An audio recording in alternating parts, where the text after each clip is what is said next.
Assalamualaikum warahmatullahi wabarakatuh. Perkenalkan, saya Sylvia Agustin, mahasiswa Universitas Muhammadiyah Riau, Prodi Hubungan Masyarakat.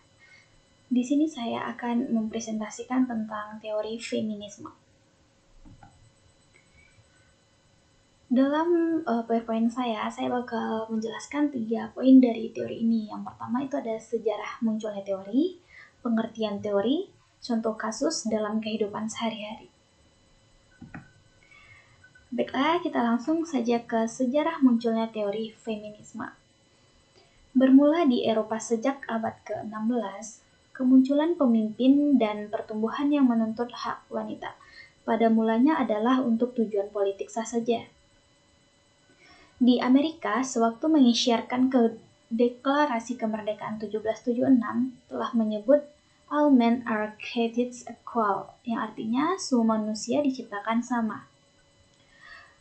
Malah ada juga kepercayaan bahwa wanita adalah setan betina yang harus dihindari.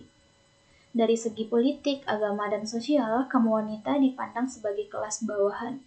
Oleh karena itu, golongan wanita bangkit di dalam dunia sastra. Kaum feminis dan akademis telah membagi sejarah gerakan feminisme menjadi 3 gelombang. Nah, di gelombang pertama, merujuk terutama pada gerakan hak pilih perempuan pada abad ke-19 dan awal abad ke-20, terutama berkaitan dengan hak perempuan untuk memilih.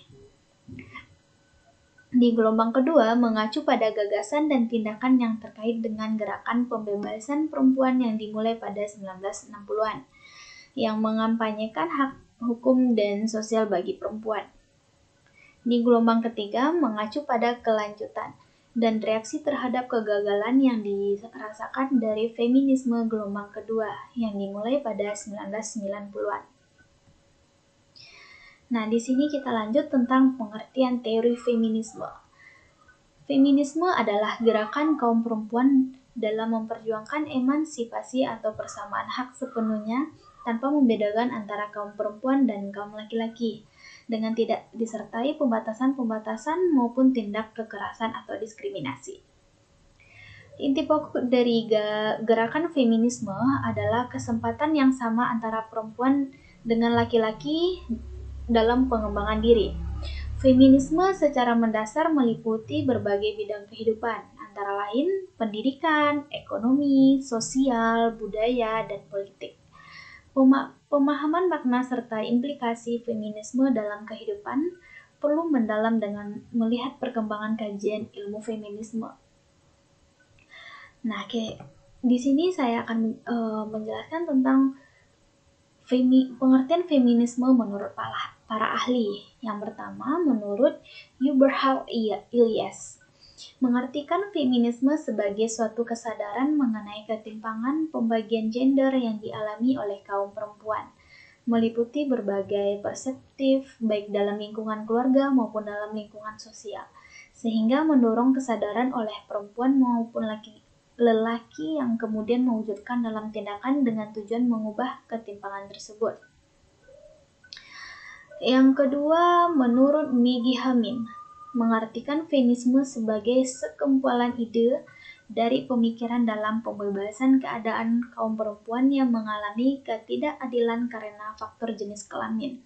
Kemudian dilakukan pengkajian dengan beragam pendekatan.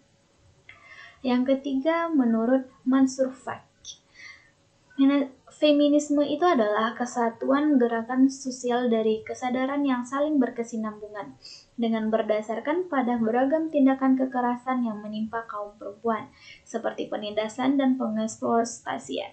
Selain itu juga disertai dengan usaha dalam mengatasi kasus penindasan dan pengeksploitasian kaum perempuan.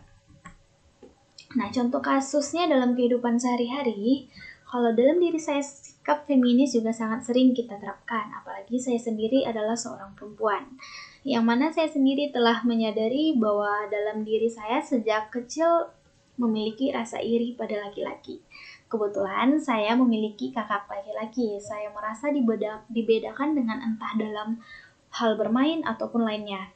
Sampai suatu hari saya mempertanyakan pada ibu dan bapak saya, kenapa sih Pak, Bu, kok saya dibedakan sama kakak? Dan saya juga ingin seperti kakak yang bebas kemana saja tanpa ada halangan. Sedangkan saya mau main ke rumah teman yang jaraknya terpisah 3 rumah saja dari sudah dicari. Lah kenapa? Lalu ibu dan bapak saya menjawab, karena kamu itu anak perempuan.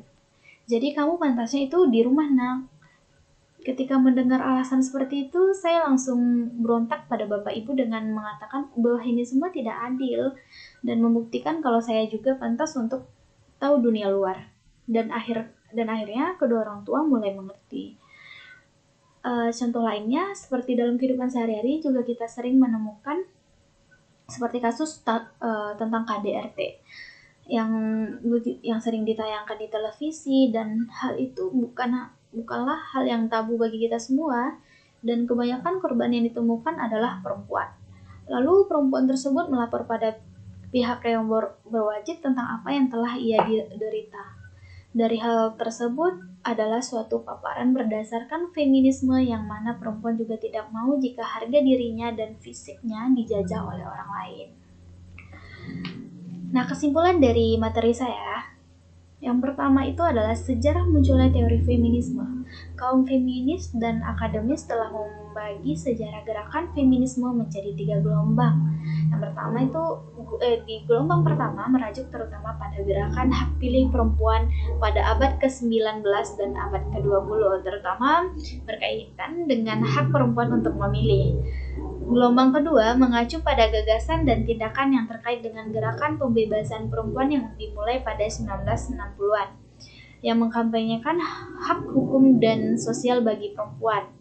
Gelombang ketiga mengacu pada kelanjutan dan reaksi terhadap kegagalan yang dirasakan dari feminisme gelombang kedua yang dimulai pada 1990-an.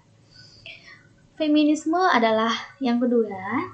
adalah gerakan kaum perempuan dalam memperjuangkan emansipasi atau persamaan hak sepenuhnya tanpa membedakan antara kaum perempuan dan kaum laki-laki, dengan tidak disertai pembatasan-pembatasan maupun tindak kekerasan atau diskriminasi.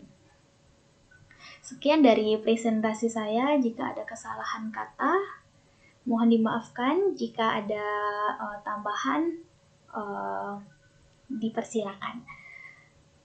Saya ucapkan wa taufiq wa hidayah. Wassalamualaikum warahmatullahi wabarakatuh.